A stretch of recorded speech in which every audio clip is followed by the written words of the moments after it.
it's another Saturday morning. You're welcome to Prime Insight. This is where you ought to be every Saturday morning because here we call it the battlegrounds for ideas. And of course, we do that based on some of the topical issues that we've heard of throughout the week.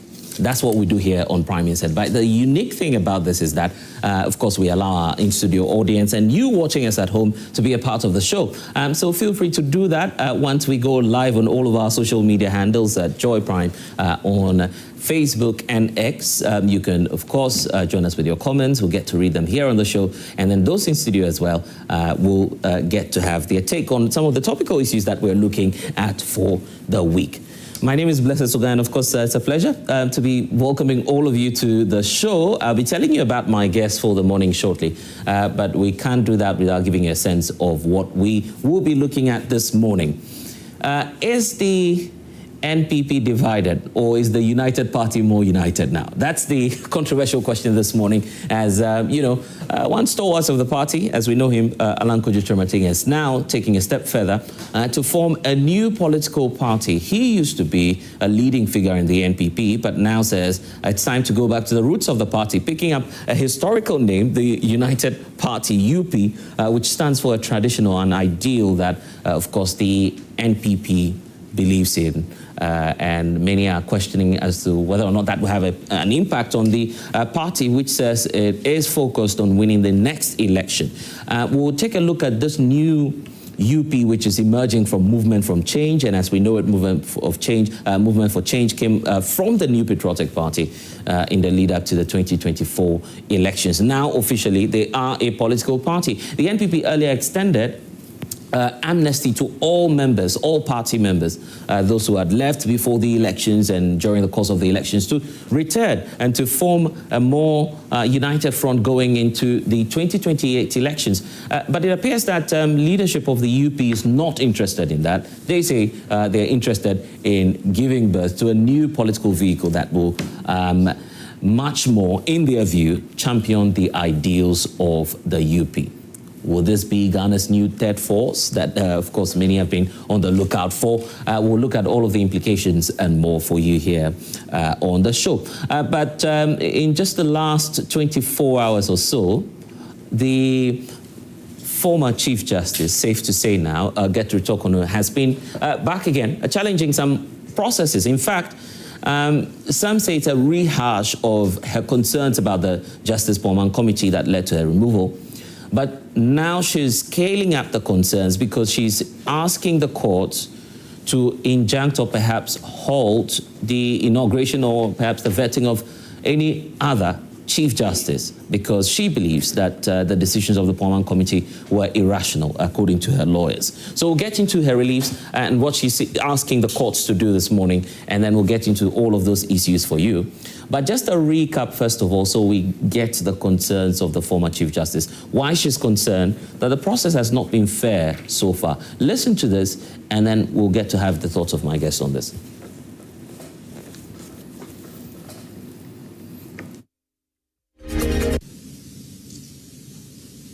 Even though there is no constitutional instrument passed to regulate the proceedings of an Article 146 committee, Ghana has a constitutional instrument regulating the work of all commissions or committees of inquiry.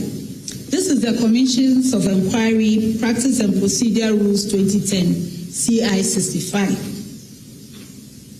And in Article 1467 of our Constitution, if a committee is set up for the removal of a Chief Justice, the committee is supposed to, quote-unquote, inquire into the petition, the answer, and the prima facie case. Therefore, we are dealing with a committee of inquiry.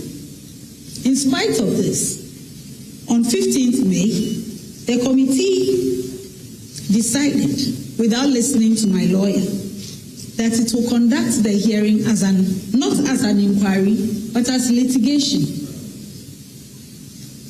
So they rejected the use of CI 65, which was created for the regulation of inquiries, and said they will use the High Court Civil Procedure Rules, CI 47. Then they decided that each petitioner can conduct as his case as he sees fit. So they don't need to present the petition to them. Then they decided that the petitioners can call public officials to confirm what they themselves have not testified to. So, ladies and gentlemen, because the proceedings are being conducted as if it is a normal litigation between the petitioners and myself, their lawyers now choose and pick which parts of the evidence that public officials present to put on the table. This is also in violation of known rules regarding proceedings of a committee of inquiry, because a committee of inquiry must have its own lawyer, and when it starts the proceedings, the petitioner becomes no more than a witness for the committee to prove the allegations that led to the setting up of the committee of inquiry. So the public officials who have been summoned supposedly on subpoenas without the issue of subpoenas just come and swear oaths and present documents to the committee as exhibits. The witnesses themselves do not have the petition. They do not know the allegations in the petition, and so they cannot answer questions on the petition. And when they finish submitting their documents, my lawyers are called on to cross-examine them. Since 23rd May 2025, this strange process has been followed up, and witness after witness has been called, like Nebuchadnezzar's situation, in which he demanded that the magicians in his court should tell him his dream and also interpret it. My lawyers are left to guess which allegations in the petitions that I received on 27th March are supposed to be the subject matter of the testimonies that the witnesses. Okay, excerpts there of the concerns of the former Chief Justice at the time. Now the President has taken his decision, so we know what the official government position is, that Gertrude Torkornoo would no longer be the Chief Justice. She's up again fighting, and this time round she's adding two more concerns. One has got to do with, benefits as Chief Justice, or if you may want to call it former Chief Justice. Then there's the concern about the swearing in of a new Chief Justice. She wants that process to be put on ice for a bit while the court looks at all of the concerns she's been raising, calling the process unreasonable even in the first place. Well, my guest for today, I call it a table of lawyers now, isn't it? Kweku Ansah Asare is the former director for the Ghana School of Law. He's joining us via Zoom. We'll have former director for legal for the NDC, Abraham Maliba, also join us online. Then in studio, we have lawyer Koesuman, who is the counsel to former President Nana Addo Dankwa Akufo-Addo. We have Dr. Yao Educhum.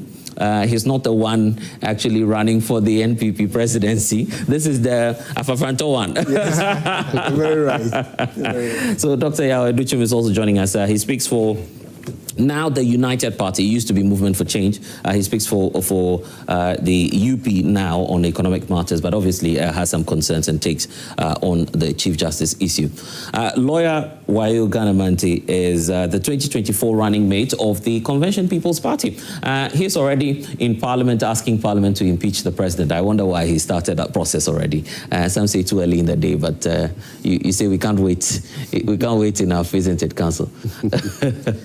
Galamsey is very serious. We cannot wait when we are all extinguished before we begin to do what is right. Right. So we'll hear a bit more from Council later on the show. But you can be, as I always indicated, a part of the show. Just send us your comments, send us your concerns, and we'll get to read them out. And then, of course, my studio audience will also have their take on all of these matters. Yao Ansah Asare, I want to start off with you if you're with us. Good morning to you, and thank you for getting up as early as this to join us here on the show. But let's start off with the tape we've heard from the former Chief Justice. Now she's, back again in the court. You say that she's behaving as though, the position she used to hold is her personal property. I mean, that's how you're describing all of this. But don't you see any basis in all of the points lawyers have stated in this new attempt in court? Thank you very much, and good morning. And if you could just sit up for us a bit so we can see your visuals then. Yes. Yeah. Right. Okay. That's yeah. You okay now? Yeah. I think that's better. Yeah. Okay. Yeah. So sure. Yes. So the matter is now a beating amble, being back and forth.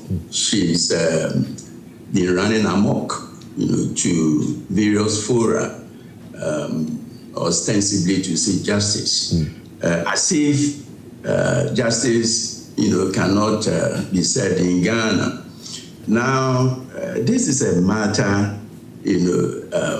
that arose from the establishment of a special committee appointed, by the president in consultation with members of the Council of State, and she's trying to draw an analogy between the institution or the judiciary and the chieftaincy institution. Now that she is arrogating nakedly some powers that she doesn't have, power to nominate who becomes the chief justice. That's why yesterday I said that she is behaving as if the position of chief justice is analogous to the position of a chief, and therefore when the position is vacant, then the person to nominate, must initiate a process of selection, leading up to the nomination. But that is not what, we have here. The institution of chieftaincy, is guaranteed under the Constitution, subject to its customary usage, while the judiciary is a creature of law. So the two are not different at all. Therefore, where the president has established a committee to go into allegations contained in petitions submitted, to the president, who has forwarded it to the Council of State, and then in pursuance of that, a committee is established to go into it. The only instance where one can find any fault is where, for instance, the rules of natural justice, were not observed. But here we are. If any Ghanaian can say that, in this Article 146 CJ removal process, the provisions of the Constitution were not observed, then perhaps, that person might not, have been following, what transpired at the Justice Court Committee. So the point is that we must be able to segregate, the jurisdiction of the High Court, which is what is confusing most people. The High Court has jurisdiction, but we must look carefully at the provisions of Article 140. The jurisdiction of the High Court is subject to the Constitution, and in that regard, the High Court, for instance, does not have jurisdiction to entertain, causes or matters affecting or relating to chieftaincy. If you look at Article 140, Clause 3, the High Court doesn't have jurisdiction, in matters pertaining to treason trial. Now the former Chief Justice is likening the whole thing to a commission of inquiry. If you look at the provision establishing, that's Article 281, establishing a commission of inquiry, the procedure is patently different from the Article 146 Clause 6 procedure. The two are not the same. So the analogy being drawn here is inappropriate, and therefore, in the interest of justice, and in accordance, with the time-honored principle that litigation must come to an end. If the matter is a beating amble, it means that it has come to an end. And that is why my submission has always been that the office of CJ is not one's personal property, and therefore it is not something that was purposely created for former Chief Justice. Okay, let me do this. The reason why, well, I may disagree with you that that's the end of it, is because in this new process she's filing, there are two emerging issues that we haven't paid attention to. Her conditions of service, or maybe her severance package, if we should call it as such. And now she's also raising concerns about halting the new either vetting or confirmation process for the new Chief Justice. Are these two aspects grounded in law for you? On what basis? On what basis? I mean, you see, that's why I'm likening it, to, the institution of chieftaincy. If you were dealing with a chieftaincy matter, I can understand sentiment. We are not dealing with an institution of chieftaincy. We are dealing, with the removal of a Chief Justice pursuant to Article 146, Clause 6. And in Article 146, Clause 6, the person with the most say is the President. And it is the President, the President, the President, the President. There's no reference to the High Court. There's no reference to the rules of law committee as you have, with regard to the commissions of inquiry that she abetted a mind to yesterday, because there, the procedure and governance, is totally different. So she's lost all her benefits. Is that what you're saying? She's lost all the benefits? Pardon? She's lost all her benefits? That's another matter. But she's raising that. She's raising that. Yeah. It is not all embracing. So let us try, very hard to differentiate between her removal, as CJ and the Justice or the Supreme Court vis-a-vis, her retiring benefits. The two are not the same. Okay, but do you feel that she deserves that? Do you believe that she deserves that? Because she stated that in some of the claims. Yes. But as far as I'm concerned, and personally, I think that it is too harsh, to deprive her, of a retiring hour. But the Constitution does not make retiring benefits, as of right. It is subject to the Constitution, and therefore anything that is, subject to the Constitution, must come within the parameters of the Constitution. The President has acted in accordance with the Constitution. Does he have the power to remove with consequential orders? Yes, the President has. And if the President has exercised that power, together, with a consequential, order of denial of retiring benefits, we should be able, to look at it dispassionately to see if what the President did, has the support of the Constitution or is devoid of legality. If it is not devoid of legality, then the fact that she is being denied the retiring benefits is neither here nor there. Therefore, as far as the denial of retiring benefits is concerned, the proper approach is to draw upon one's humility and let common sense speak. It is not a confrontational matter between a former Chief Justice removed by the President, a former Chief Justice denied retiring benefits pursuant to provisions of the Constitution. If the President has the power to remove with attendant consequences, and he does that, it cannot be questioned.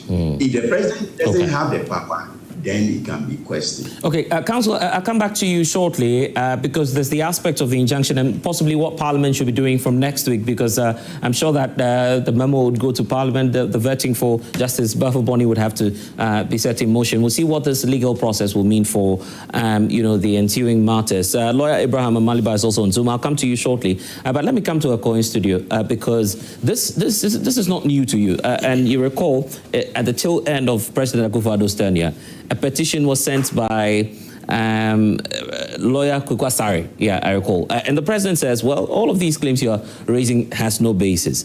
There's another one now that has gone through, and unfortunately, the former Chief Justice ought to go.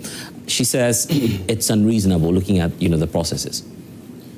Yeah, thank you very much. Good morning to your listeners. The first and foremost point that we have to make is that the exercise being done or conducted by the former Chief Justice Torkornoo, is not a personal matter. It's a matter that concerns the rule of law. It's a matter that concerns our Constitution, the application, interpretation, and enforcement of it. It's a matter that concerns human rights, the basic natural justice rights that a person has to be accorded. I know my learned senior is likening, her exercise to that of a chieftaincy, but that is completely, with all respect, wrong. She has not mentioned anywhere that this is a chieftaincy matter. The Constitution of our country says that if you have been deprived of your rights, if your rights have been curtailed in any way, shape, or form, the appropriate forum is the courts. And that is what the Chief Justice, Torkornoo, has been engaged in. She's been engaged in the courts. When this matter initially arose, she took it to the Supreme Court. She has been fighting in the Supreme Court. To date, none of those matters in the Supreme Court have been determined. Really? None. From the very... What of the processes that She sought an injunction. The Supreme Court said that we would not grant the injunction, but we'll determine the matter. And then any consequential actions can be taken after that. That hasn't happened. In fact, I know for a fact, and anyone can apply to the Registrar of the Supreme Court to find out, that the Attorney General, who is a defendant in all these Supreme Court matters, hasn't filed a statement of case. They haven't responded. And so it is extremely unfair, extremely unconstitutional, in the manner in which the entire process has been conducted. And if today the Chief Justice is going to the High Court, because now the proceedings are over, she has asked for a copy of the report. And mind you, the Supreme Court has made determinations on this particular matter, i.e., that when the committee process is over, the constitutional injunction of an in-camera proceedings is lifted. What does that mean? It means that every document from the petition, the evidence that is tendered, that was tendered during the process, the reports, every document should be made available. You feel that we've gone past that? Many say, if you look at the construct of Article 146, everything rises and falls on the president. It's quite a political process rather than law, isn't it? It is a constitutional process. The president exercises his power subject to the Constitution. That is what Article 58 says. The power that the president is exercising under Article 146 is quasi-judicial, i.e. because he has to make a determination. The second, that's the first one with respect to the prima facie determination. Yeah. The second aspect is more of an executive function, i.e. the committee makes recommendations and then he has to act on that. The reason why I'm asking is, for instance, you look at some of the latest claims she's asking for to hold this new process for Justice Baffoe-Bonnie. That's an administrative process, is it? Can the courts really stop that? Because a new appointment has been made by the president. No. The courts, the Constitution grants you the power, the right to go to court to seek certain orders. One of the orders is a prohibition. I'm wondering why or how, and I'll give you the. No, but I'll give you the opportunity to learn. Just to explain my question, I'm wondering how the Supreme Court will once again enter that whole confrontation with Parliament to tell the Speaker that don't go ahead with your. She's not in the Supreme. First of all, she's not in the Supreme Court. Yeah, but whichever court, whichever level. Yes. I'm wondering how that's going to happen. That that's a test of our land to order the Parliament or the Republic prohibition not to go. Yeah, that's a test of our Constitution. But is it legally sound? It is very legally sound. The Constitution says that if your rights have been breached, or if you want to seek a judicial review of a matter that has been taken by administrative body, remember, the Constitution grants you the power to bring decisions taken by administrative bodies that are acting in a quasi-judicial manner to the courts for that to be determined. Now, if the committee has completed its work and the Chief Justice says that this did not stand up to the legal principles, they did not meet the test of stated misbehavior, we need to bring it up for scrutiny. The committee's work needs to be brought up for scrutiny, and that is the only way we can determine whether or not the right thing was done. We cannot sit around the table, in the public domain, have conversations. The president, like everyone else, is subject to the Constitution, and the Constitution grants the citizens the right to go to court, to defend their rights, to defend even the very Constitution itself, the application of it. If there is nothing wrong with what has been done, let the court say so, and then we'll know that this is a judicial precedent. Going forward, this is how we need to treat certain matters. And that will guide us going forward. I'll come back to you. Lawyer Abraham Amaliba is also joining us via Zoom. And counsel, the question from a court, really raises eyebrows. The fact that the AG has not responded ever since, that's almost like, I don't know what to call it, disrespect, is it, to the processes going on in court. What do you think? And Lawyer Amaliba, I hope you can hear me. And kindly unmute. Yes, loud and clear, sir. Yes. Yes. The AG can always go to court and ask for time to file his processes. It's been done. We've seen it several times. If the AG is bogged down with other very important matters, he's not supposed to break a limb and an arm. He can always go to court, ask for leave, and then file the processes. It's almost as though this government is not taking this matter seriously. I am saying that once the law allows the AG to appear in court and say, can you give me 3 days, 7 days to file my processes, there's nothing wrong. The AG will do it at the right time. But you see, Torkornoo is becoming a crybaby. A crybaby because at each step in the way, she decides to file processes. Which processes are meant just to stall the legal process that were ongoing. Now the committee has finished its work. This matter, for me, is close. I read part of the release he was seeking.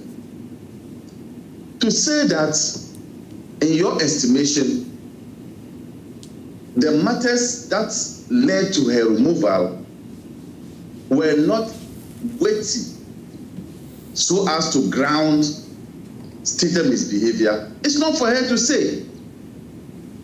It's not for her. The committee looked at it and saw that this could affect her and said so. Then there was also another one that she said she is of the view that her salary and her remuneration and all those entitlements should be paid. What happened to her has an effect of saying that she never existed as a Chief Justice. Counsel, so are you saying you will give her benefits? Is that what you're telling us? Is it me? You are talking like CPC. But I mean, it's your government. You know the mind of the president by now. Ask anybody. Such kinds of removal has the effect. And indeed, I was at the Supreme Court at the conference room of the Chief Justice, and I saw all the justices' pictures on the wall, and her picture was missing. That has the effect of what has happened to her. So, litigation must come to an end. And I think that she's better off, taking this in her strides and then forge the way forward with her life. Don't you think that things would have been much more easier? Don't you think that things would have been much more easier if, for instance, say she's giving all her conditions? That would have ended the matter, isn't it? That was what this government sought to do when she reached out to the president through, I said this before, and she has never come out to contradict me. And if ever she contradicts me, then I'll now let the facts out. When she approached the president through two eminent persons for her to retire so that the processes will be truncated, that was the intention of the government, to allow her do that if only she would agree to retire and not go through the process. She reached the president through two eminent Ghanaians. But now that the whole process has gone to its end and we follow through the process, these processes too have their effects. And if it is not for irrationality, if it's not for breach of natural justice, I don't see how these matters can be overturned by any court or entertained by any court. So when the approach was made, I mean, is it that the president did not listen? The president was not open to, negotiating? Government was open. Government was amenable. Processes were rolled out only for her. And that was the first time she went to court and subsequently addressed the press. So once she went to court, then the government's hands were tied and that process truncated. Does this also not suggest that probably all of this that's happening now is premeditated? Is that a fair way to describe it? That, of course, as a government, you knew she was going anyway. What have I said that suggests that? Just ask a direct question. No, that's why I'm asking you. I mean, because if you go into a negotiation... So ask a direct question that, was this premeditated? But I've said something and I'm on... So what? Okay, yeah, let me give you that. Was this premeditated, Counsel? Whether or not it was premeditated, somebody says whether or not is still the same. So whether it was premeditated or not, it's clear indication that if you didn't do anything wrong, the premeditated mind cannot act on your conduct. So let's focus on what she did. Was it proper for her to flout the rules governing her leave, the misappropriation of funds? Because she also presided over such conduct by other public officers. When matters come to court, she presides over those things. If she is now caught in the web, and the bar for her is higher than other public officers, that's what she should know.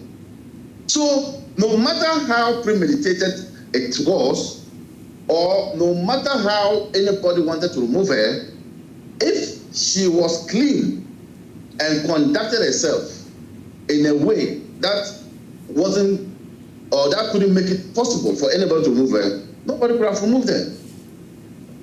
Okay, I'll come back to you. There are some more issues I would want to put across to you, because now the process, I believe, if granted by the courts, will be halted in terms of the new appointment. But Lawyer Ghanaians is here.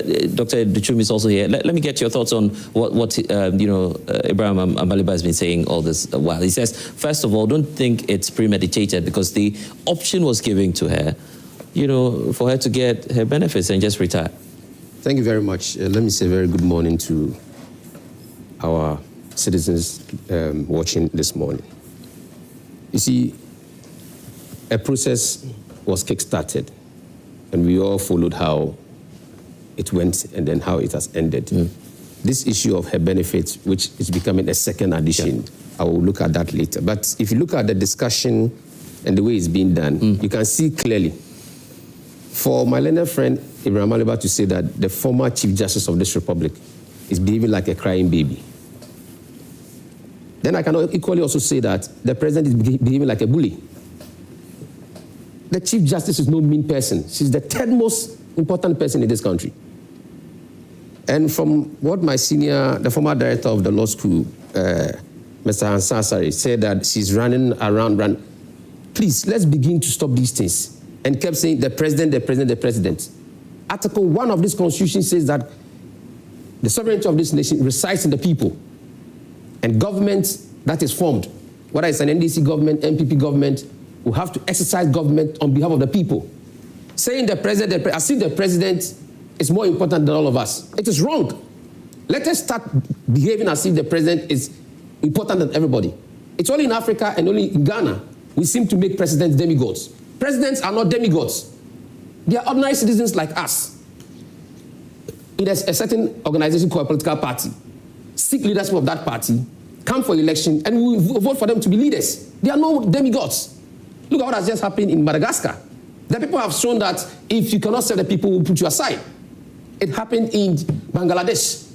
So when he was saying the president and the president has finished and the president has done that, don't try to educate. Yeah, but there's a constitutional process, isn't it? And the constitution is clear that the president is not a demigod.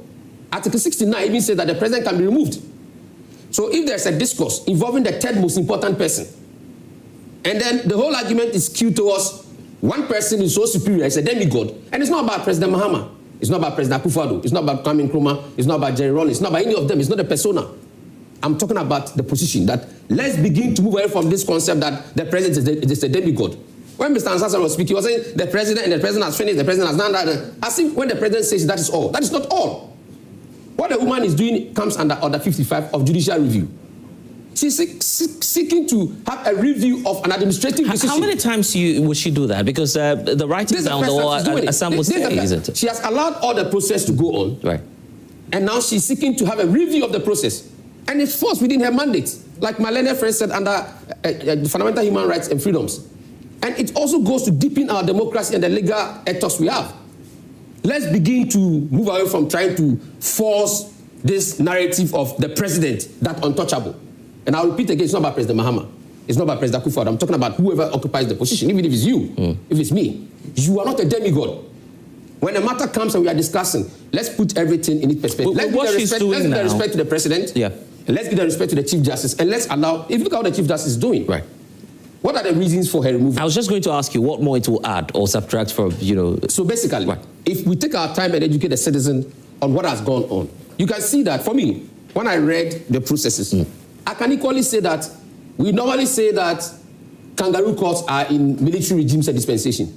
This committee, the work it has done, it's a kangaroo committee. Everything it has done is shambolic.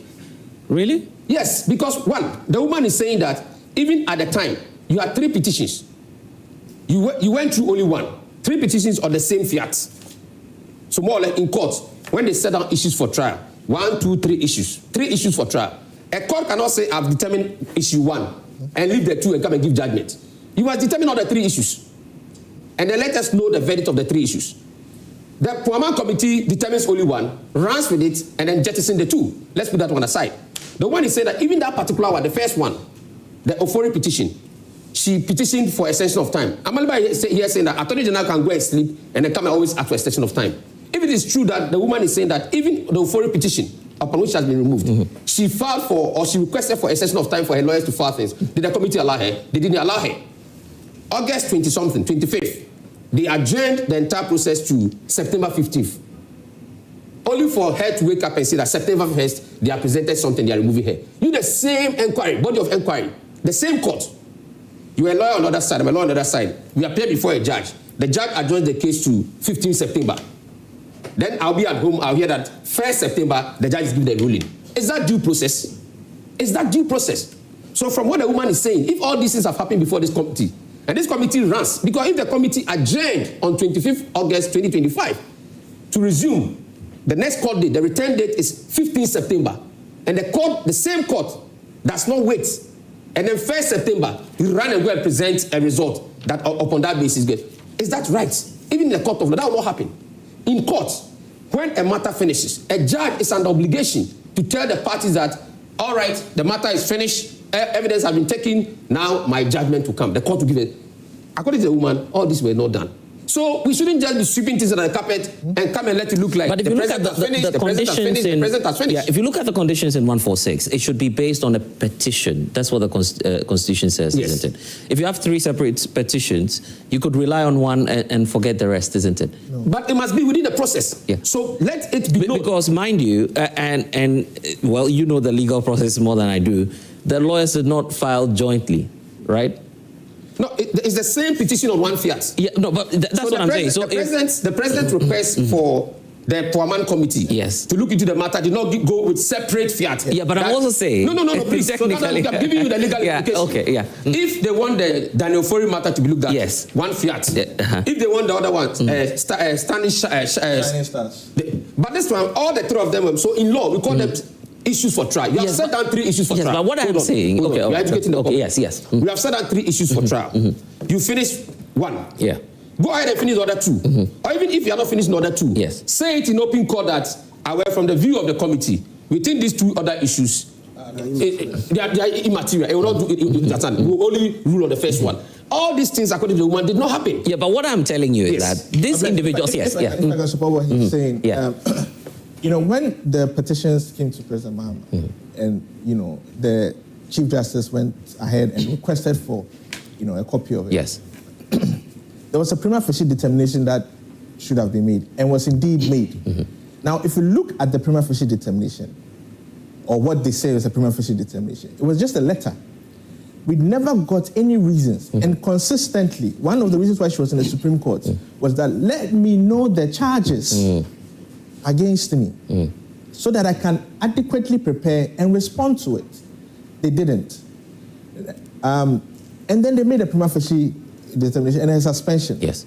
Now, if you read the warrant that was signed by President Mahama, you know, suspending her, and the referral to the committee, it made it clear that he was referring 3 petitions to the committee. To the committee. But so the president you cannot come back and give an answer on only 1 petition, especially when the prima facie determination did not separate the petitions with respect to... That's why I'm asking the question. That's why I'm asking the question about the filing. They filed in separately. I mean. Yes, they came in separately. Yes, but they were consolidated. It's not about how they came. The president cannot consolidate for the committee. No, it was not. But he did. So that actually raises another constitutional issue. You understand? Can he consolidate for a committee? And it sounds like you rightly said. If you have 3 issues set down for trial, you have 3 petitions you are dealing with.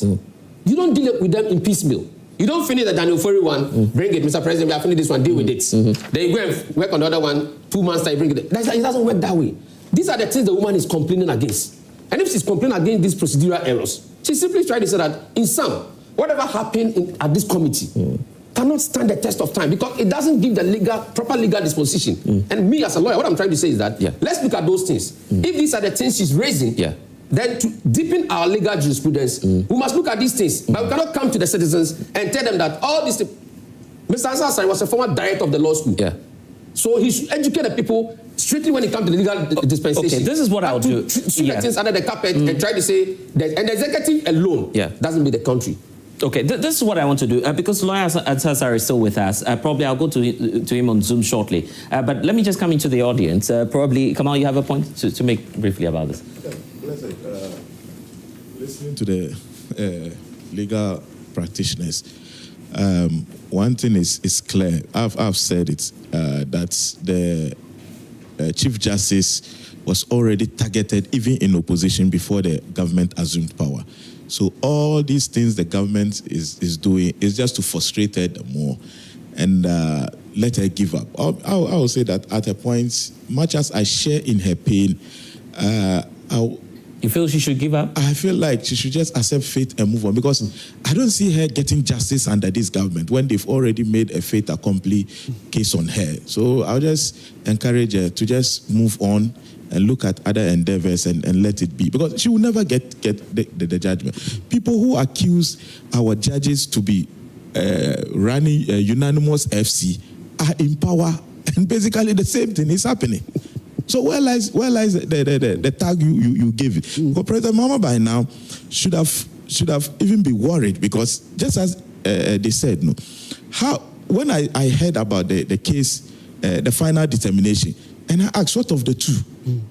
And then they said, that one, you don't even know whether they will revisit it, whether it's gone for good.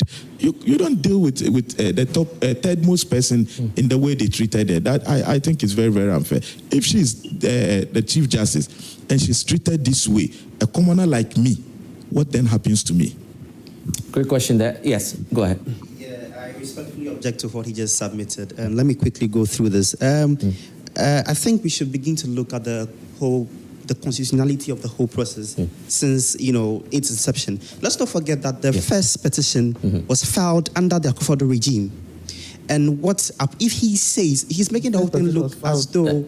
he's talking about the earlier one. But that was by a different individual. A different person. Yes, but yes. His submission more or less paints the image that it's a personal vendetta against the Chief Justice from the office of John Mahama. Yes. But let's look at the whole legality and constitutionality of the whole process. Right from the inception, has the process that needs to be executed be followed diligently? The issue was laid before a standing committee. Was the appropriate measures that were supposed to be taken met?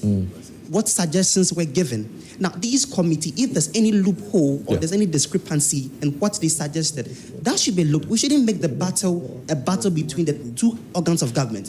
It's not painting a direct image. Then again, we should be very careful in the way we are treating the office of the judiciary.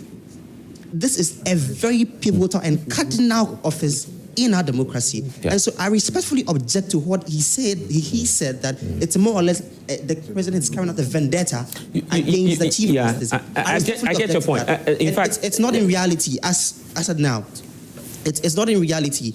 And quickly, I would like us to tackle everything, reasonably what she's demanding. If it's a retirement benefit or then we give that to her. Yes, let's just give that to her. But okay. I just don't want to. You don't want us to paint that picture. In fact, that's why. But that's why I was asking Lawyer Abraham Maliba earlier. I'll come to you, Dr. Duchum. Let me, because Lawyer Ansari's name has been mentioned. Counsel, let me find out from you what you think about what Kor and Lawyer Wayo are raising about, the process, how the committee even arrived at the conclusion. You have 3 petitions before you. You deal with just one, and you leave the others. Is that not selectivity then? No, not at all. You see, it's a matter of procedure. In civil procedure, we have a process called consolidation. So you may file 100 suits, and if they contain or relate to coterminous interests, you can apply to have one and the 99 others consolidated, so that the 99 others will abide by the decision, in the May one that will go to trial. So in this vein, 1 out of 3 petitions, was considered. The inference, therefore, which is a reasonable one, is that the 2 other petitions will abide, by the determination or the petition that was, considered. Now, the moment that process, is resulted to, it means that the 2 other petitions will become moot.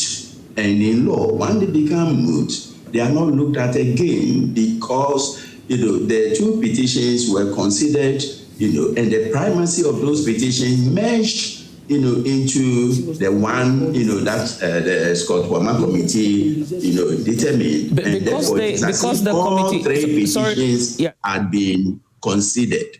That is, the procedure that was, followed. Now, the question is, was it backed by law? Yes, it was backed by law. It is, a process known to our jurisprudence, and no one can fault it. Now, as to Counsel, I was just going to ask, based on that point you're raising, because the process is shrouded in secrecy, or it's an in-camera hearing, what then would determine the priority for this committee? How do we know, of course, what influenced the decision to rely on one and to leave the others? Would that not raise a transparency issue?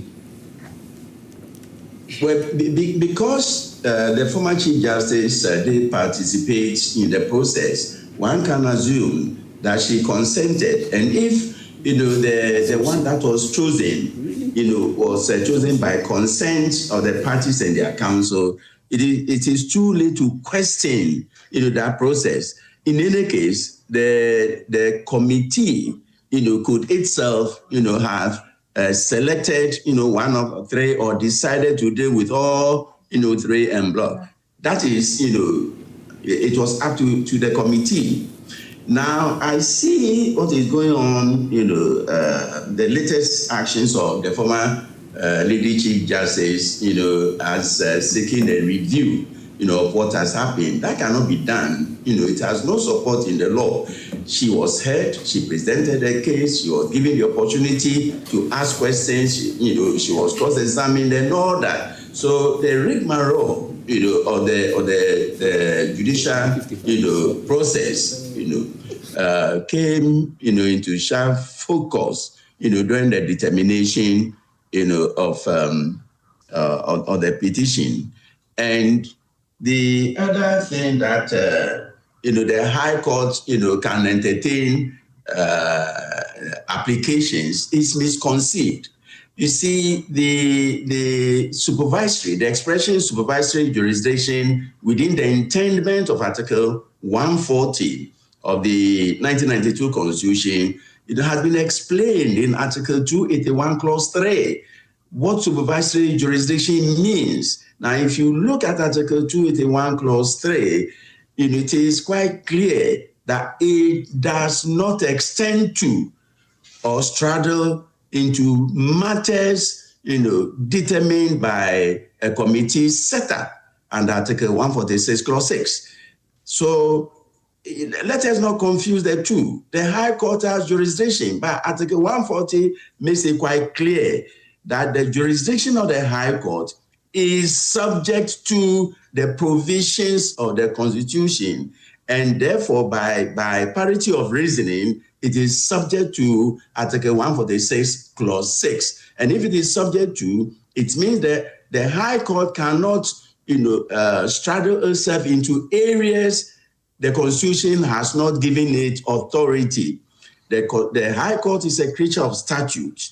The Constitution has spelled out what the High Court can do, the areas it can, its sphere of operation. If what the applicant is seeking is not contained in the Constitution, the High Court cannot do anything about it. It means that as far as this is concerned, there's an ouster clause. Article 281, Clause 3 is, operating as an ouster, clause. Council, did you say 281? Did you say Article 281? Is that what you're referring to? Yeah, 281. Because some colleagues here are raising concerns. Supervisory jurisdiction.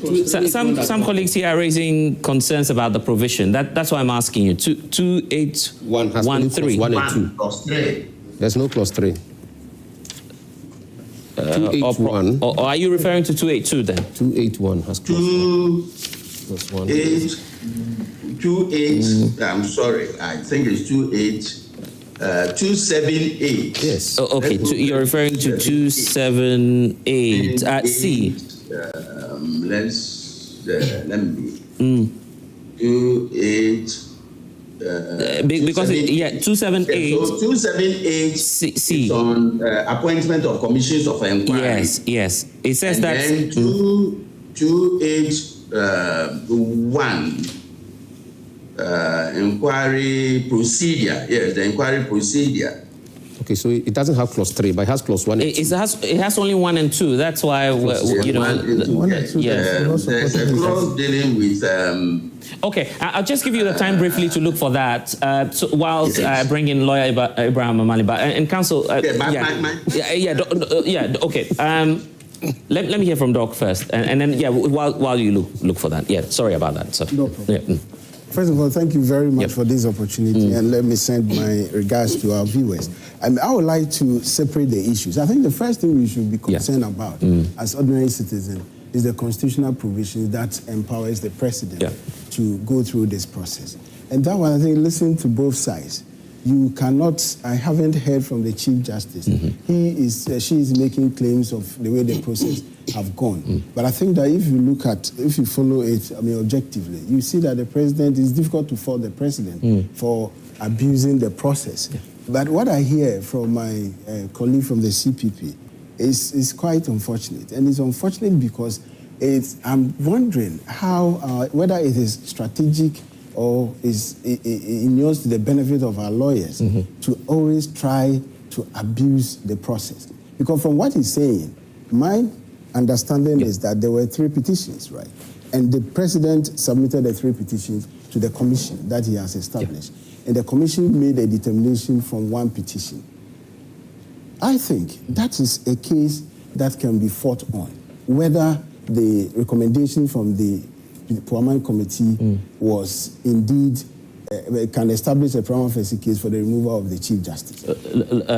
Lawyer Ansari says consolidation was done. Exactly. That's what that's what I have said. So why are you disappointed? I see. That is the question to be answered. And that is the reason why we have so many cases pending in our court. Because our lawyers will try to use technicalities to raise issues, because I'm looking at the effect. So what is the effect? If the 3 petitions have gone through the process, what will be the effect? So I think the key question to be answered is not to go through the process and spend over a year to establish whether there was a case or no case. Then the second issue that I think that it will be very important for us, objective minds, to look at is her entitlement.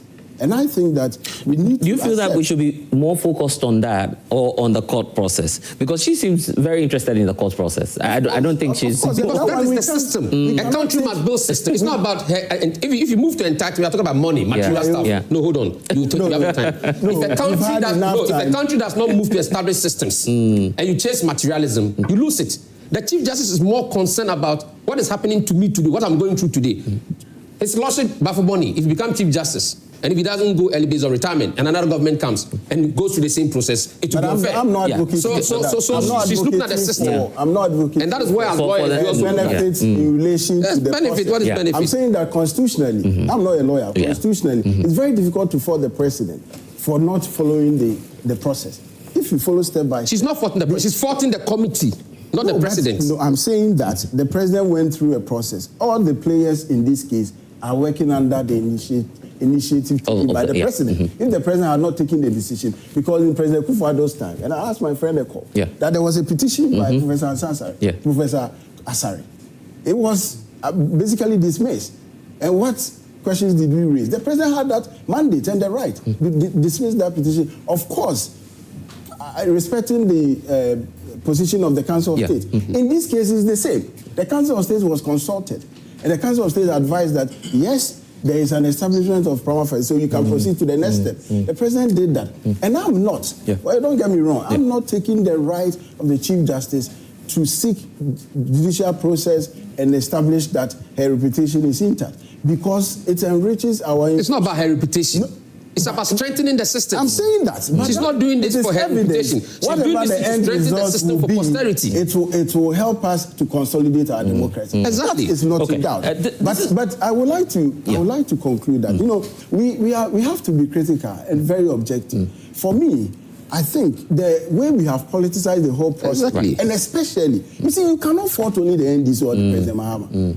The MPP, why is it that the Chief Justice... You feel they created the problem? I'm saying that the Chief Justice, the former Chief Justice, in my view, actually misjudged by allowing the MPP lawyers to take over her case. Yes, her first lawyer was the former Attorney General. That's a controversial one you're raising. He's a UP man. The Chief Justice, the former Chief Justice, has every right I'll go to and come to select every lawyer she wishes. Absolutely. That is only... But you see, there is something called good judgment. And we are faulting the president for not exercising good judgment. You feel that she shouldn't have gone with... As an objective, you see, ordinary Ghana will sit down and see, you are appointed by a certain regime. A certain regime appointed Godfrey Dame. Godfrey Dame is my friend. But I think if I was Godfrey Dame and I was approached by the Chief Justice, I would turn it down. I would turn it down, because we are in a political ecosystem. We shouldn't think as if that when you are speaking, you should speak and people should listen to you. Is it fair? I'm asking anybody, the four of us and those outside. is it proper? What will an ordinary person see? Or what will be the perspective of an ordinary person? That the lawyer for the Chief Justice is the immediate past Attorney General. Even better, all people supporting it, including ECHO, was the counsel to the president. Because we believe in the institution. But I'm saying that the representation itself is symbolism of the way we've politicized and you are rather contradicting what you're saying. You are rather contradicting what you're saying. That, the matter has been politicized. And you are saying that she cannot choose lawyers of her choice. I'm not saying that. I'm saying that industry in my view, let me it's reinforced the position that MPP is streaming behind. Right. Lawyer Abraham Maliba, let me hear from you. I'll come back to you. Two questions facing you. He's raised. How the Council of State and what sort of legal advice you gave to President Akufo-Addo on the initial petition, and also the decision to represent her. We'll come to you. Lawyer Abraham Maliba, let me hear you. Well, I want to put on record that the committee did not only review the petition sent to them by the businessman, which eventually removed the Chief Justice. I am aware that the petition that was forwarded to them by the police officer, ASP, I think so, was actually looked into. And his case was that he was locked up by the Chief Justice. He couldn't find his records of proceedings. And the committee came to the conclusion that was not enough to, as it were, remove the Chief Justice. So I want to put on record that petition too was looked at. It's not only the other one. But in any case, you this morning, Council, the question to you this morning is how did you get to know of all of these? That's what your colleagues are asking you this morning. I mean, he's speaking on authority. The claim is that you're speaking on authority. About events that are supposed to be in camera. Something that is in camera. A senior member of the NDC. And the whole country is listening. Even those negotiations that went on in the background. I get that. Let's allow him to answer. It was supposed to be in camera. It was supposed to be in camera. Let's allow him to answer. And now an NDC officer says he is aware. Council. I mean, so was that in camera, or it was in the house or in the rooms of some group of citizens? Okay, he was an ex-official member. Let's allow him to answer. Council, over to you. So, if you are asking me these questions, how did I know? Then stop asking me questions that are premeditated questions that are not in the minds of people. You are barred from asking me questions related to premeditated minds. If I can't reveal this, how can I then reveal premeditated minds? So I'm saying that that did happen, and the committee dismissed the police officer's case. But in any case, if the petitions are supposed to remove the Chief Justice, they are not supposed to pamper the Chief Justice. They are supposed to remove the Chief Justice. And after reviewing one, it was sufficient or adequate to remove her. Well, why are you bothered about the other one? Will the other ones bring her back? Will the other ones bring her back? So, and my senior Ansar will tell you, it is not just about lining up witnesses who will come and repeat the same thing in court. If your witnesses, no matter how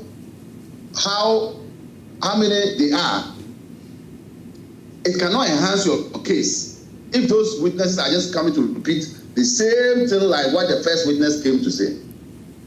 So you are better off having just one witness who can make your case and the judge will rule in your favor. So in this case, let's even assume that there was no consolidation.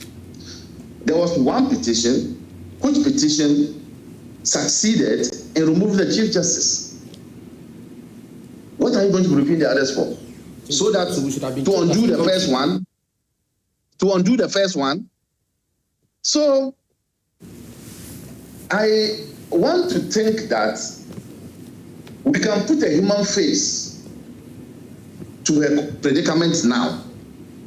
And that human face has to do with her remuneration, her entitlements, and all those things. Because I'm sure then the day that the letter went, I'm sure they would have truncated her salary immediately. That can be problematic. Yes, she may not have her name again as a Chief Justice, but in person, she was once our Chief Justice. You don't want to see our Chief Justice, in a condition that is unacceptable. So we can make a case to put a human face, because it's the first time that this has happened. And so there are no rules to govern these matters. It is now that I'm hearing Parliament wants to make rules to determine these matters. So let's argue for her on the basis that she should be given her entitlement. That's, I will argue alongside. All right. But to try to fault anything, I can't see it. All right. Lawyer Ansari, are you still there with us? Have you found the article you're referring to? Yes, it's Article 1613. Okay, 1613 now. Okay, yeah, I think the lawyers will look at that. Thank you very much. Oh, okay. I apologize. Yeah, I get that. Let me just give a quick one to Echo, because the question on what informed President Akufo-Addo's decision in the lead up to the 2024 elections, of course, there was a petition by lawyer Kweku Asare, not the one on Zoom, but the one in the US. You turned that down, Echo. I'm speaking extensively by the president gave his reasoning, said the Council of State doesn't see any reason on that. Yet another Council of State is now recommending that, of course, there's enough evidence. First of all, once that matter had been determined, it was wrong for the committee or President Mahama to make a determination that there was prima facie case. Professor Azar had every right to challenge the determination made by Akufo-Addo. In fact, the law gives him 6 months to challenge that determination. He didn't do that. In law, there's something called res judicata. That is, if a matter has been determined on its merits, you cannot bring it back. You cannot relitigate the matter. When President Akufo-Addo received the petition from Professor Azar, it was after the election. It was during the Christmas period. Yeah. The Constitution required that he consults with the Council of State. In fact, that requirement was incorporated into the Constitution by virtue of the case E.J. Chum, an Attorney General, which said that if you read Article 146, there isn't any provision that allows for a prima facie determination, unlike for Justice of the Superior Courts. So it said that in that case, the President should make a prima facie determination. That determination is the decision of the President, not the Council of State. He consults the Council of State. And the consultation of the Council of State is not binding on the President. It's merely advisory. Did you see his post on Facebook? He criticized, the legal team of the president, Kweku Azar, after the decision was taken. He's entitled to it. And I can tell you, because now the proceedings are completed, the constitutional injunction is lifted. The Council of State came back to the President. First, they held meetings with the President on this matter. And they advised the President. And then they wrote an opinion, a very strong, legally worded opinion on the matters that Kweku Azar had written in his. Was it not the case that President Akufo-Addo, and by extension you, the lawyers working with him at the time, were simply defending the Chief Justice? No, we had no business with the petition when we were consulting. And the law requires that the Council of State consults a reputable lawyer. And in this case, they did. They consulted a reputable lawyer. But mind you, there were also reputable lawyers on the Council of State. There was a former Chief Justice on the Council of State. It is for no reason that the provisions of the Constitution require that when you are constituting a Council of State, you put a former Chief Justice on there. Now, the former Chief Justice, who is on this current Council of State, has spoken bitterly about this matter, that it didn't follow any due process, that it breached the rules of natural justice. I mean, because the decision was President Mahama's decision, he could have called her and ask this matter that has come before me, what are your thoughts? Because you are a former Chief Justice. What do you say to the fact that, to the concern that Dr. Educhum raised, that you were the ones who made this case worse? Because as people who were politically exposed, you shouldn't have gone into the defense of Gertrude Torkornoo. I totally disagree with him. We are lawyers first. And as lawyers, when we see something that is not right, we need to speak up. Yeah, but all the lawyers we've seen so far, connected to the NPP, does that not raise questions? But then you should look at the stature of those lawyers, the work that those lawyers have done.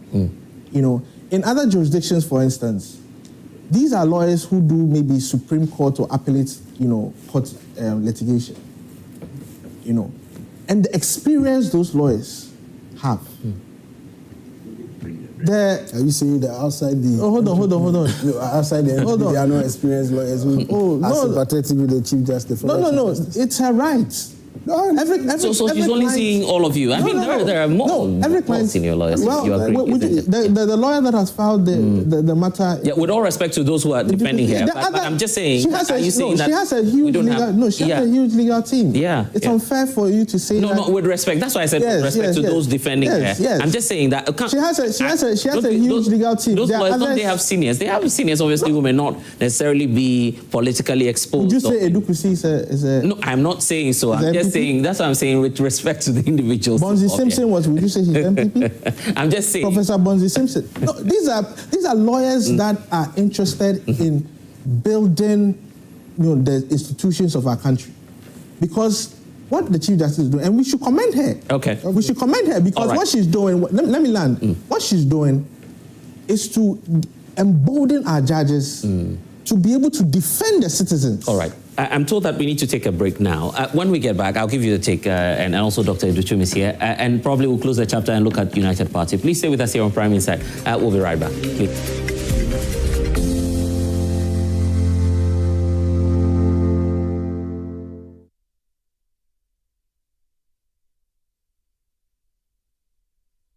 Build strong relationships.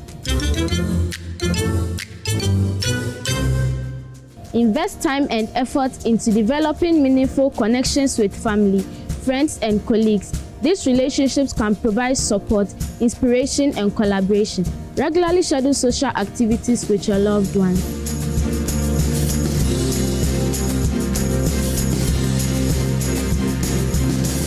Good Conduct, Great Life is brought to you by Indomie. Tastes great.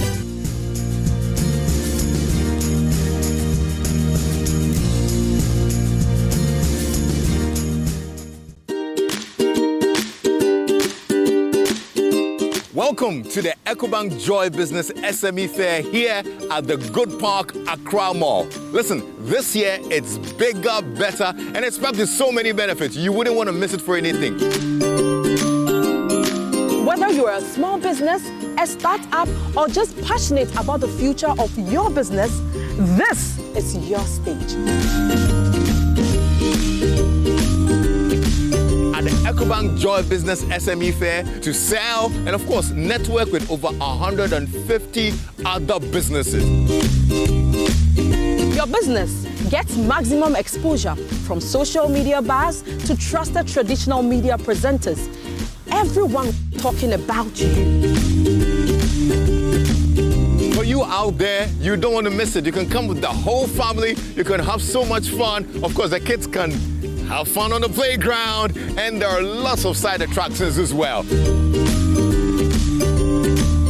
Make that call and sign up for the EcoBank Joy Business SME Fair. Call 0500-238383. That's 0500-238383. And join us here at the Good Park for the EcoBank Joy Business SME Fair. The EcoBank Joy Business SME Fair is powered by Joy Prime and sponsored by EcoBank, the Pan-African Bank. Syntax Tank, are you strong? Are you tough?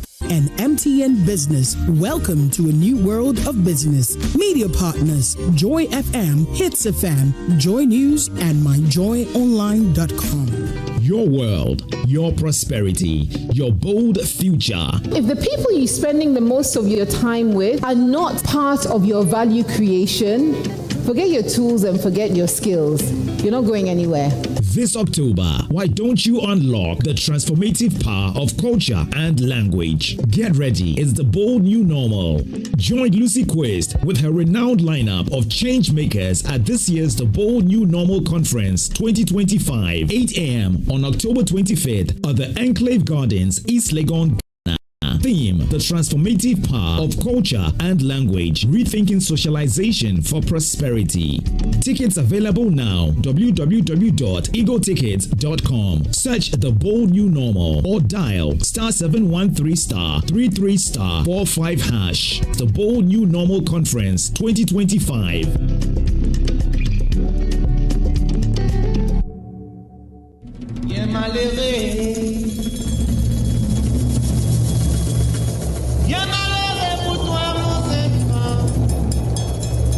Malheureux pour toi, Moselle, femme de ça qui est la sommarie, le bateau. Mon trou signalé. Mon trou signalé. Mon trou signalé, mais pas un bateau dans la partie rentrée.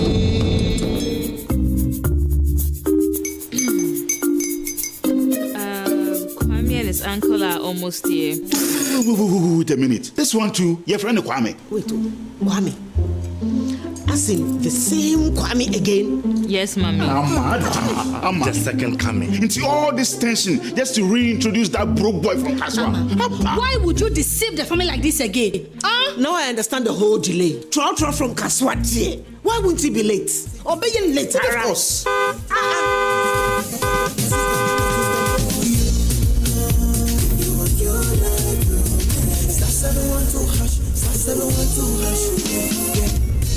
The luckiest, go be from Georgia, be luckiest. From not the cause she be luckiest.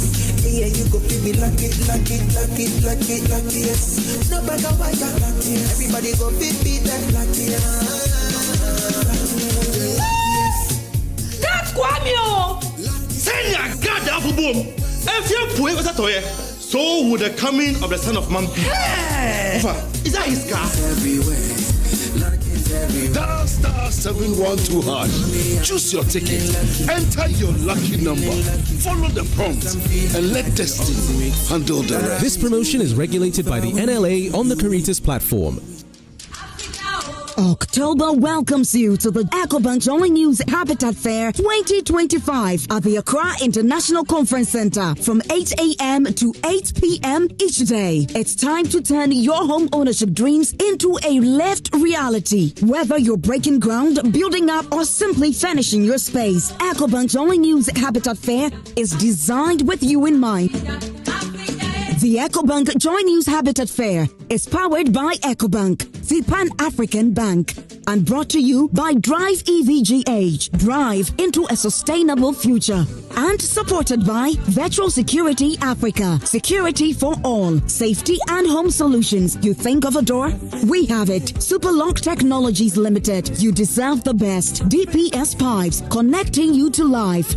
Elegant Homes and General Construction Limited, where quality meets value. Gold Key Properties, transforming the landscape. Ayuda, Ghana's #1 services app. Apabako, services Bebre. Special Gardens, memorable living. DBS Industries Limited. We truly are your roof experts.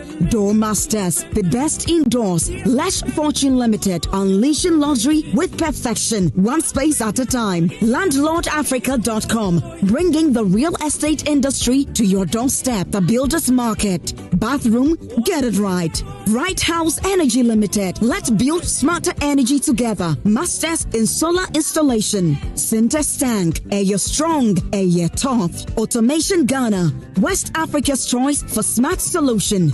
Interplast. We make sure water reaches you.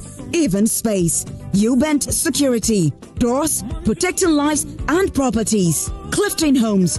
Beautiful homes, wise investment. Western Villas, where dreams meet reality. MTN, everywhere you go. EcoBank Joint Use Habitat Fair 2025. Dream it, own it, live it.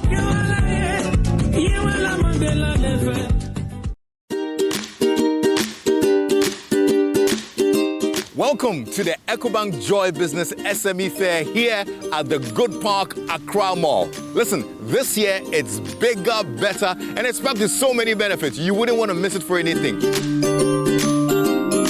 Whether you're a small business, a startup, or just passionate about the future of your business, this is your stage. At the EcoBank Joy Business SME Fair to sell and, of course, network with over 150 other businesses. Your business gets maximum exposure from social media bars to trusted traditional media presenters. Everyone talking about you. For you out there, you don't want to miss it. You can come with the whole family. You can have so much fun. Of course, the kids can have fun on the playground, and there are lots of side attractions as well. Make that call and sign up for the EcoBank Joy Business SME Fair. Call 0500-238383. That's 0500-238383. And join us here at the Good Park for the EcoBank Joy Business SME Fair. The EcoBank Joy Business SME Fair is powered by Joy Prime and sponsored by EcoBank, the Pan-African Bank. Syntax Tank, are you strong? Are you tough? And MTN Business. Welcome to a new world of business. Media partners: Joy FM, Hits FM, Joy News, and myjoyonline.com.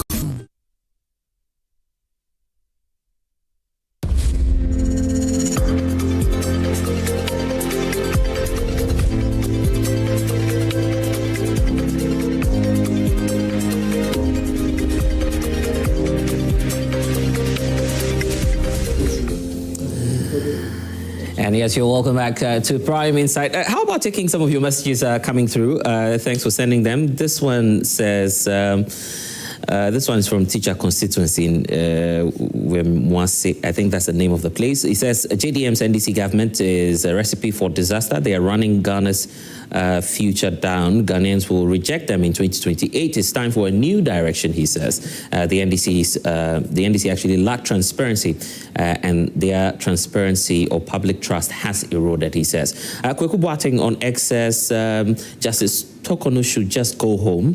We're very busy doing institutional reset.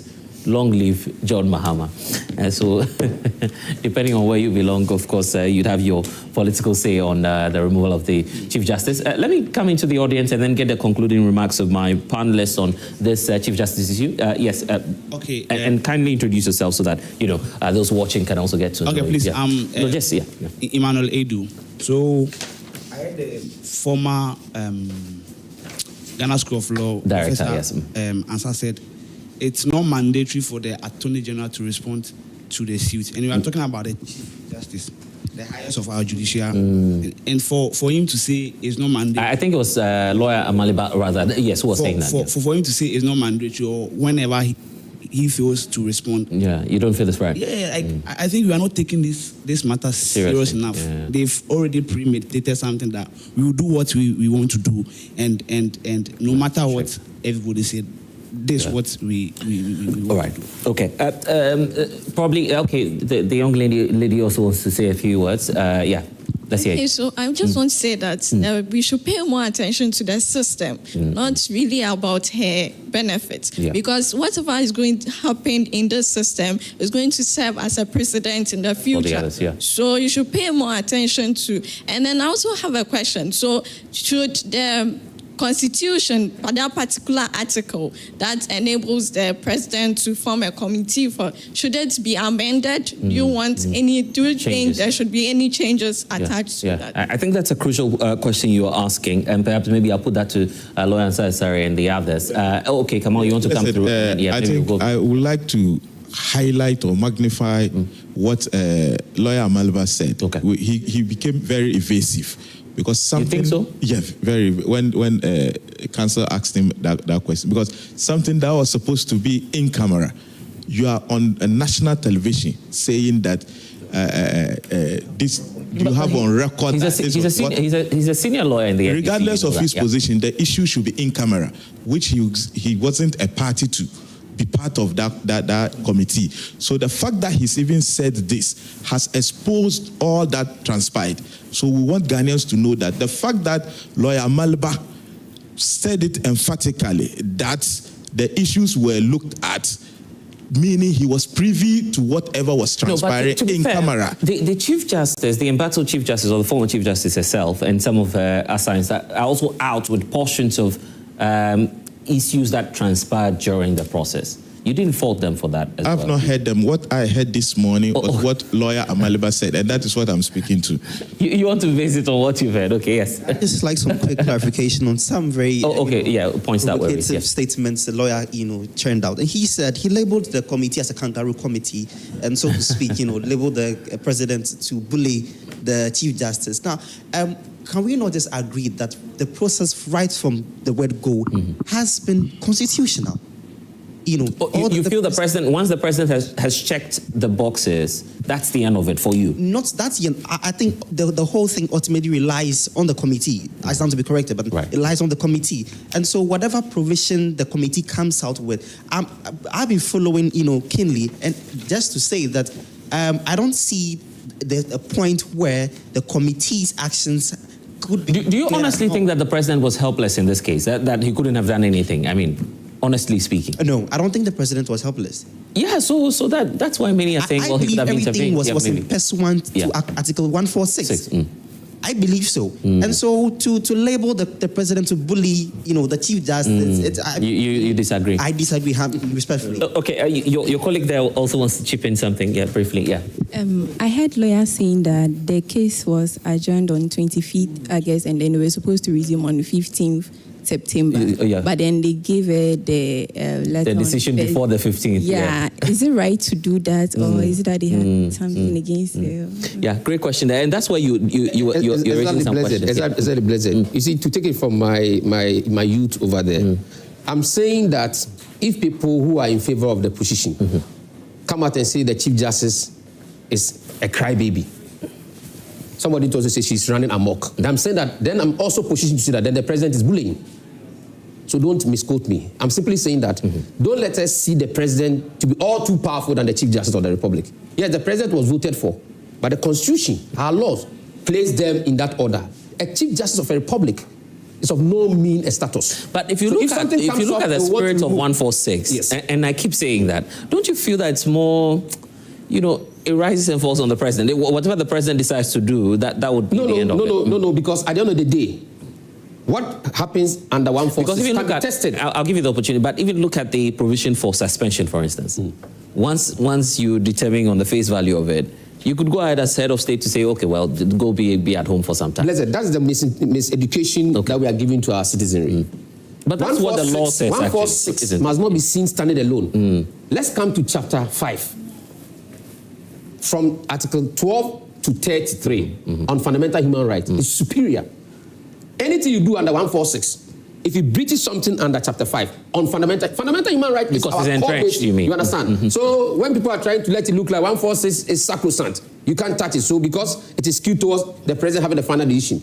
If a final decision comes under 146, a president carries it out, and we can see clearly it's a blatant disregard for this citizen's fundamental human rights. We shouldn't do that. It will go to court, and the court will have the final say. I see. So in fact, in anything we do, it is the court of law that have the final say. Because of time, and that is why the Chief Justice is no. But I want to just 1 minute. I want to say that Lawyer Abraham Maniba should not let us sweep issues under the carpet.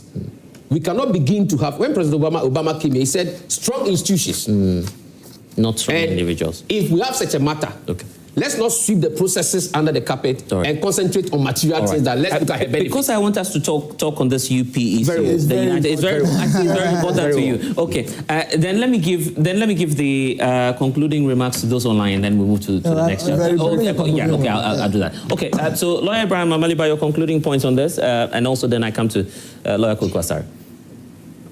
I've concluded. I see. Lawyer Sassari is with us. You want to make any final points on this?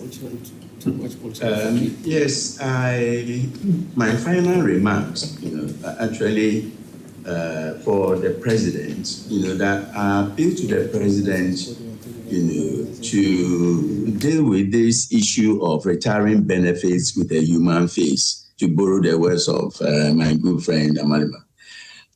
Because at the end of the day, her ladyship, former Chief Justice Torkornoo, remains a Ghanaian citizen.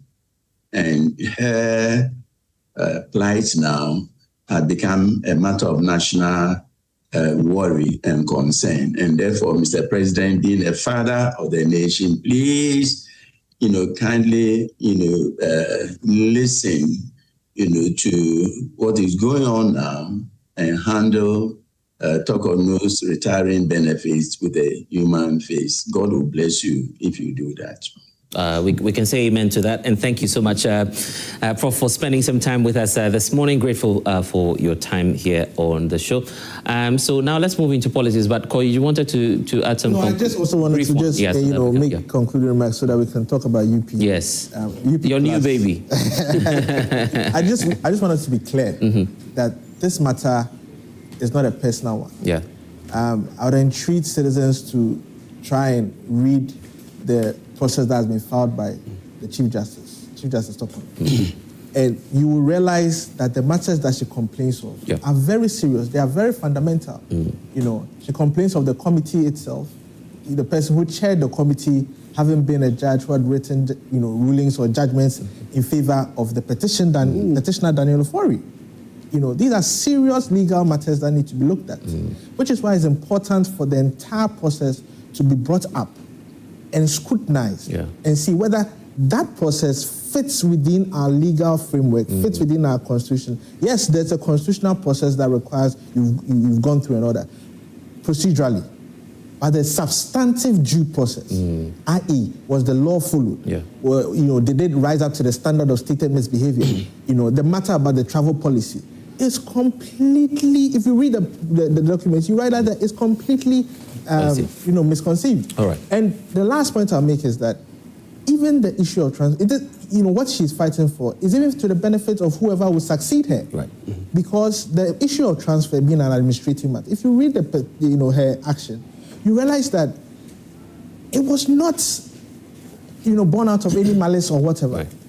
And if a matter of just exercising administrative power of transfer can, result in your removal, then maybe the current, acting Chief Justice could also, be put in that position. Okay. So we need to really look at it and read it and know exactly what has happened. Okay. Now let's talk about politics. United Party is out there with Chairman Alan as the new founder for United Party. It's bringing back, memories for those who belong to the UP tradition, as the NPP likes to identify itself as.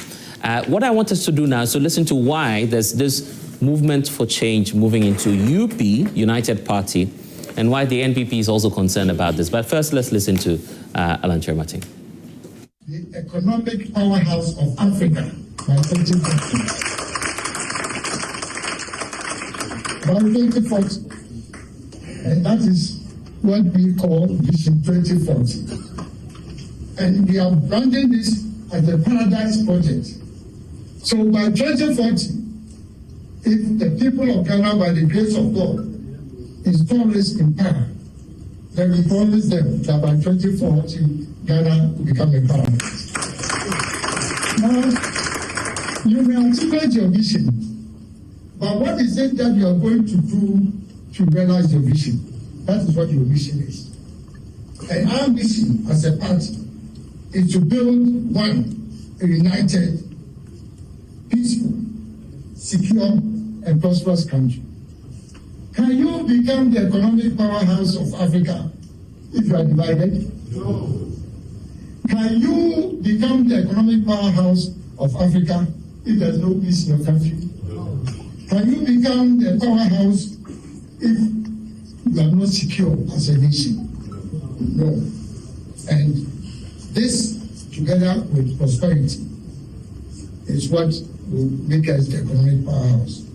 And also, our mission is to provide equal opportunity for all Ghanaians, not for some, but for all Ghanaians.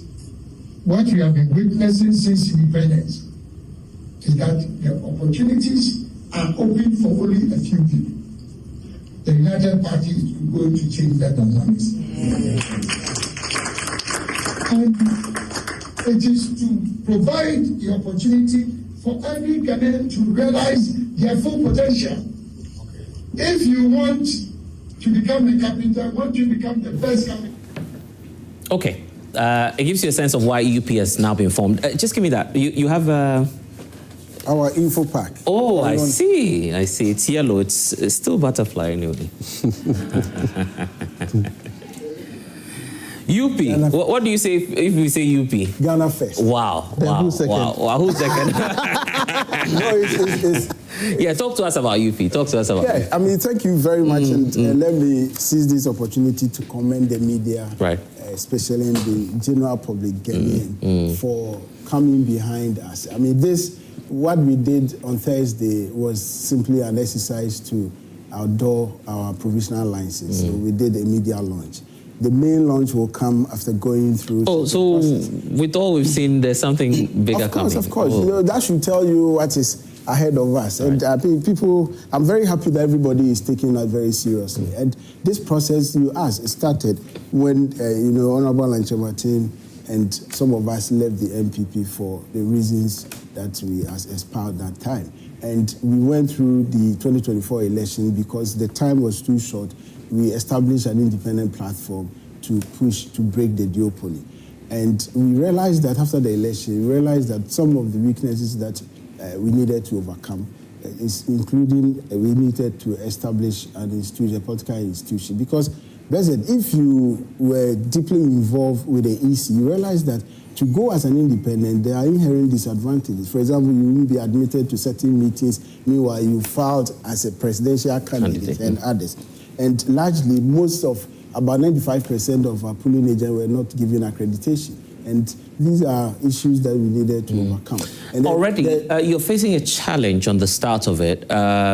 United Party, UP is known tradition in the NPP. I've heard one MP already say that you may be taken to court for taking the name. He is ignorant. And it's unfortunate that they have such elements making laws for us. Because the thing you need to even assume is that when the EC has given you a provisional certificate, it means that you've met all the critical procedure and the criteria that you need to. The law is clear. The Political Parties Act is clear.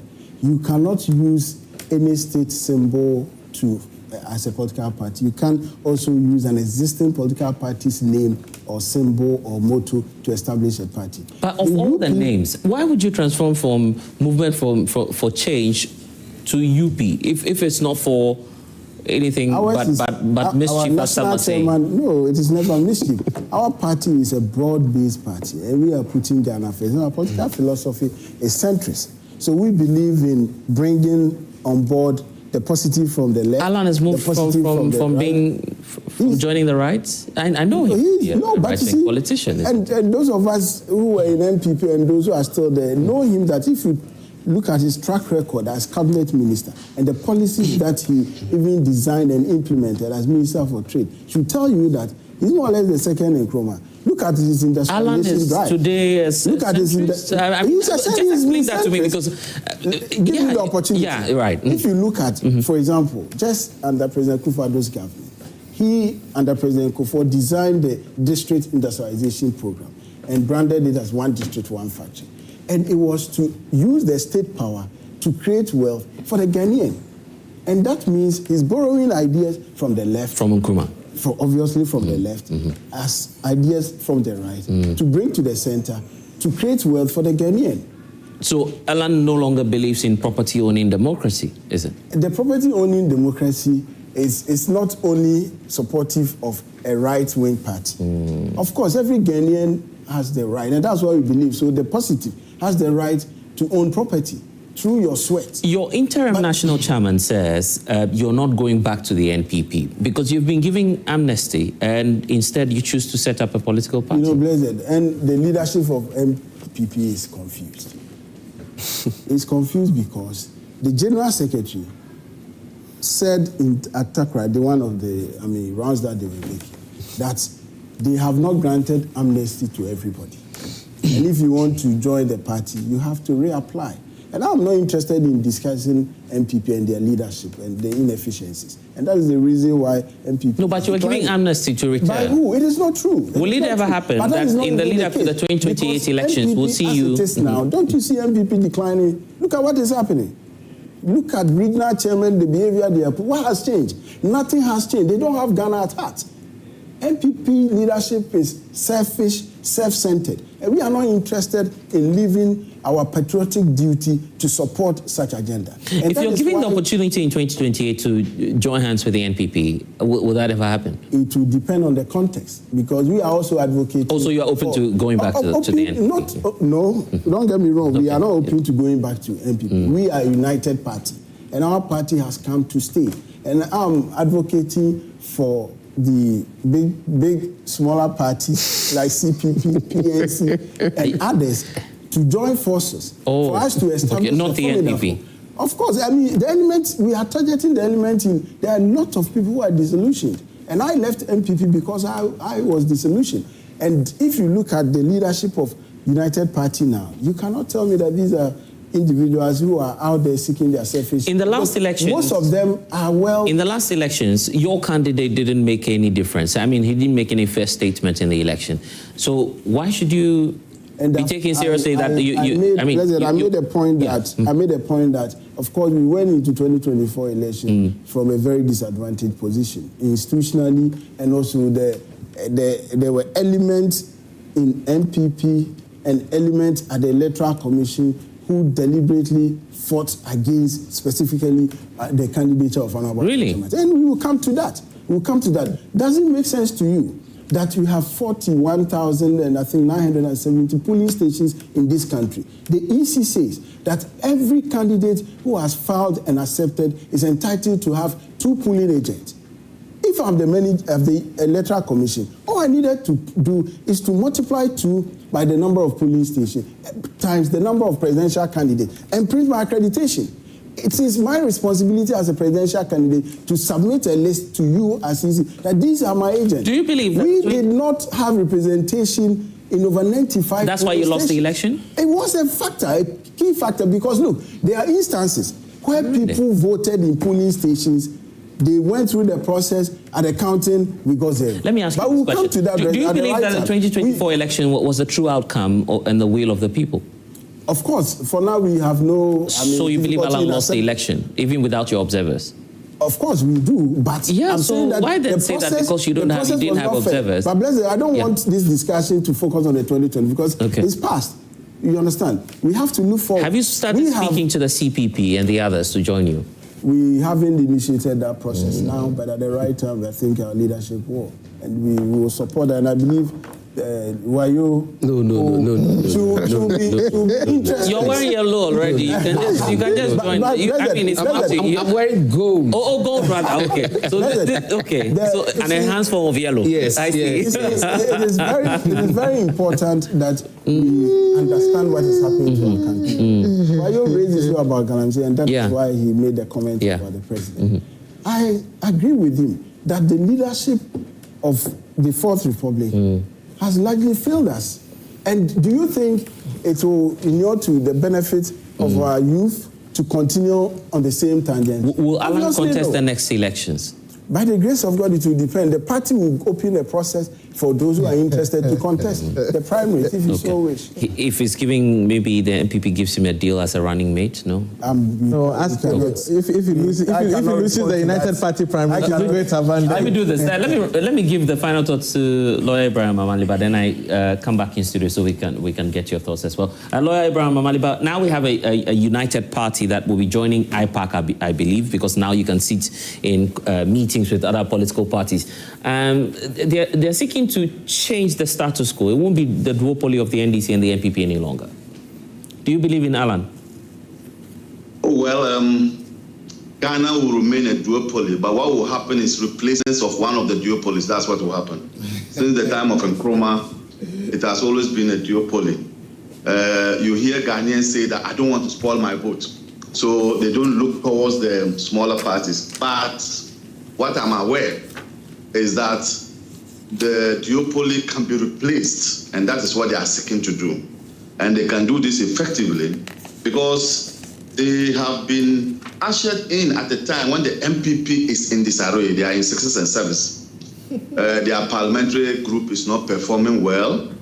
In the past, when we had J.H. Mensah and Aproko and Co, who were also in minority, you saw how that small group were able to turn around things. But this minority is not living up to expectation.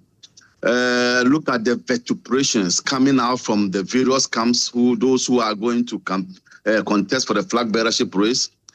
Look at how the whole issue has been skewed towards Dr. Mahmoud Bawumia, where they have maintained the delegates who voted for him at the last time, turning upside down the whole process, where you should have started from the bottom to top. They have decided to do this just because Bawumia must be favored. So a lot of things are happening in the MPP. I would advise them, the UP party, we now have a UP tradition and UP party, so you must be careful the way you mention them. So the UP party should choose their battles carefully. I think that they must start with the MPP and they must start from the Ashanti region, field candidates. Alan should not be so much interested in the presidency now because it's too short for him. But they can have parliamentary representation and use that parliamentary representation to catapult themselves into the second duopoly. I think that can happen. I'm told they'll be bringing a party card to you soon so you can fill your forms and join them. Let's see whether they will come my way. That's an interesting one. Grateful for your time, Lawyer Maliba, for joining us this morning. CPP, are you joining the movement? It's a strong movement. He says you are a big, small political party. Thank you very much. It's good to hear that one of the duopoly want to split up. But as to how they can do that. One of the duopoly doesn't want to split up. As to how the UP will be able to do that, that's fine. You can see that my brother Amaliba is excited. Where from his excitement? Because it inures to the NDC's benefit. That's why he's saying that they should even start fielding candidates in the Ashanti region. But what Amaliba is refusing to understand is that some time ago, 30 years ago, thereabout, they were able to cajole CPP folks to be able to make up the NDC. The NDC stole your members? Of course, everybody knows. They know. They took your best? And that is where they must stand firm. Because you see, there's something we call dialectics. The natural organic change in society. They come by itself. And you see, they come over a period. It can lie low and come about 50 years later. So we're only 30 years later when they stole our folks. But NDC stole your members? Of course. That's the adjective I will use. They stole our folks. So they are now excited that a certain UP is coming to come and give more or less MPP a problem. But they should be watching their end, because at the end of the day, Nkrumah never dies, as we say. It simply means that one day. You see, I keep telling people that they should not be describing CPP as a smaller party. CPP is a giant. Sleeping? Yes. A sleeping giant. CPP is a very big, huge party. It has just gone into abeyance. But it doesn't mean it is off. When will you wake up? And I was yes, it is. I talk about dialectics. So it is about when the time is right. And everything is calculated by nature. I'll give you a classical example of a small nation in olden Greece called Macedonia. Right. Macedonia was just one of the weakest within the Greek. They were not even strong within the Greek system. When once upon a time, a certain Alexander the Great stood up, Darius and all of them were scattered. He went to war with 50,000 soldiers against 1 million men of Darius, and he finished that war. So Ghanaians should understand that it's a generational thing. The Gen Z that are coming, they are watching NDC, watching MPP. At the right time, when CPP start sending out the right message for them to hear. For instance, they should look into their lives. If you are a Gen Z today, look at your father and your mother and ask yourself that your father and mother who is not closer to where they share the meat, the political meat, what is her life? There are people in the Volta region who have followed Jerry Rawlings because they love Rawlings to make NDC happen in the Volta region. They don't even have a bicycle to show. And the CPP will give that to them? The CPP is a socialist party. It's a party, egalitarian, a party for the people. Everything Nkrumah did was for the people. Why were we setting up factories? We were setting up factories so that Ghanaians would work. Okay. Work and happiness was the main focus of the CPP. Okay. Why were we embarking on modernization of agriculture? So that Ghanaians would work. Look at Galamsey. We are very clear that it's an existential threat. It will get to a time, if you are not careful, 1 or 2 children from every Ghanaian home will be deformed. We should be just playing with it. Okay. And until we get to a point where in 10 years' time, 20 years' time, each household in Ghana will have 1 deformed child. Okay. We'll see that we have... No, please. Right. I'm sorry. Yeah, I know. But just give me 2 minutes. Because this is the time for me to... Yeah. Ghanaians have not heard much about the CPP because we are not on your normal platform. You're always doing MPP and despairing. No, don't worry. No, I'm not saying it's you. It's the system. But when we begin to come out, we have not been talking. When we begin to talk, the Gen Z will understand where we are coming from. In the 2024 election, I was clear that when we come, Galamsey will be off because we are stopping all licenses. All right. And at the end of the day, NDC used the system of being angry about Galamsey, capitalize on it so that let's put the fire on MPP. They come into power and the same thing. Now we have a gold board that is going behind and buying the gold. So at the end of the day, both NDC and MPP cannot stop Galamsey. But CPP, we are stopping it. And that is why I've brought, I don't know if you won't join UP, that's what you're saying. I've brought an action of the highest form of accountability that we should look at Article 69 and impeach the president. It's the same thing like we have impeached Chief Justice and you understand. It's constitutional. Next week when Parliament comes, you'll be there in Parliament. When Parliament comes, the Speaker must look at it. Oh, you'll be going there?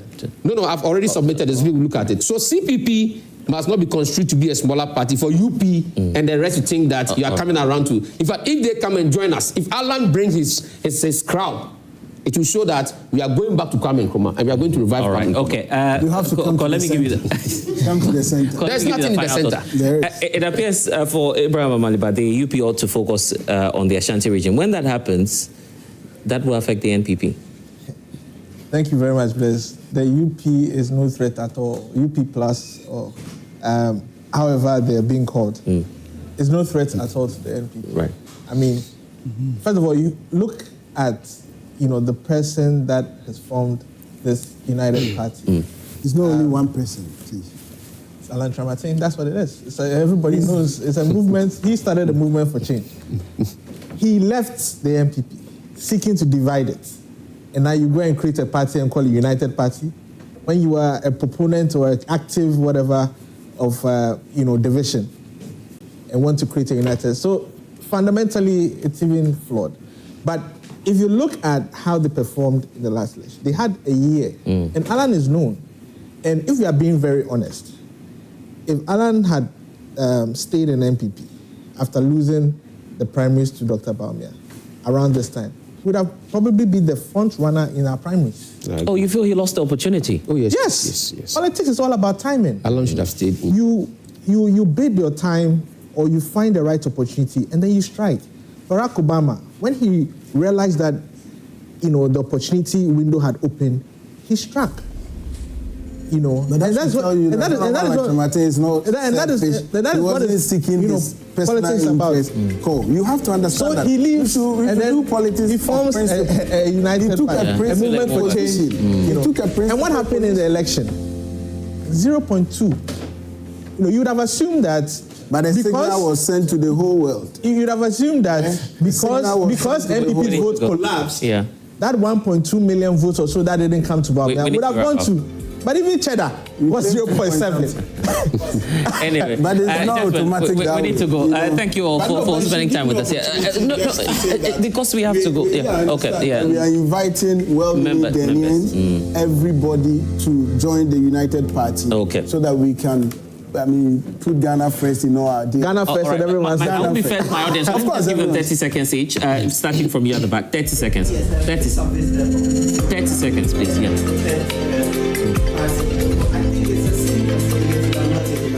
All right. And so, yes, the UP party as they call it is just a modification. All right. It's a wrap. All right. Anyway, we need to go. The UP people are a group We need to go. That's quite unfortunate. You don't have to say that. Okay. All right. Thank you. Thank you all for watching. We'll see you again. It's a wrap from us. We can of course interact on Facebook and X as Blessed Sogah. Thanks for watching. Prime Insight will be back next week. Bye bye.